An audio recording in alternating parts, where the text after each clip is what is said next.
প্ৰয়াত ডক্টৰ পাৰ্বতী চৰণ ভট্টাচাৰ্যৰ মহানগৰী লংকেশ্বৰস্থিত বাসগৃহত মুখ্যমন্ত্ৰী ডক্টৰ হিমন্ত বিশ্ব শৰ্মা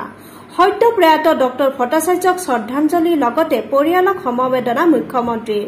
বাৰ্ধক্যজনিত কাৰণত ৯১ বছৰত দেহাৱসান ঘটিছিল ডক্টৰ ভট্টাচাৰ্যৰ চৰকাৰী আয়ুৰ্বেদিক মহাবিদ্যালয়ৰ অৱসৰপ্ৰাপ্ত অধ্যক্ষ ডক্টৰ পাৰ্বতী চৰণ ভট্টাচাৰ্য ১৯৯৩ চনত চাকৰি জীৱনৰ পৰা অৱসৰ গ্ৰহণ কৰিছিল প্ৰয়াত ডক্টৰ ভট্টাচাৰ্যই তেখেতৰ চাকৰি কালতে আয়ুৰ্বেদিক মহাবিদ্যালয়ে লাভ কৰিছিল ৩০০ বিচনাযুক্ত হাস্পতাল চিকিৎসা বিজ্ঞানলৈ আগবঢ়া অৱদানৰ বাবে ২০২০ চনত শ্ৰীমন্ত শংকৰদেৱ চিকিৎসা বিজ্ঞান বিশ্ববিদ্যালয়ে তেখেতলৈ আগবঢ়াইছিল বিশেষ সন্মান বিশ্ববিদ্যালয়খনে তেখেতক প্ৰদান কৰিছিল জীৱনজোৰা সাধনা বঁটা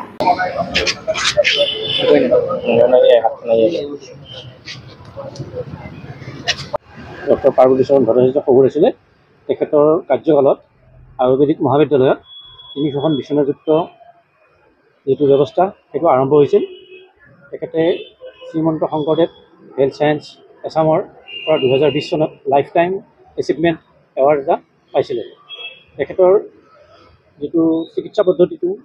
অলপ বেলেগ আছিলে তেখেতে ৰোগী চাই বেলেগ বেলেগ অনুপাতত যিখিনি দিছিল সেইখিনি কনকশ্যন দেখা দেৱে অলৰেডি তেখেতৰ পেপাৰত লিপিবদ্ধ কৰিছে। নিউজ ডেস্ক ৰিপোৰ্ট ইত্যাদি